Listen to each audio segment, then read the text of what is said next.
Alright, the new electric starter is installed. It looks really good in here. I'll show you spinning the motor in just a second. I moved her key switch a little bit farther this way to make room behind it for the relay, which is hidden down here. You can barely see it behind the tube. I'll show it to you from the other side. Okay, we'll turn the key on and reach across the bike, which is difficult to do.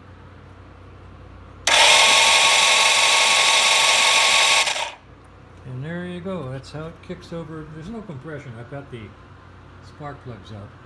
I just did a compression test, 130 in the left cylinder, 150 in the right.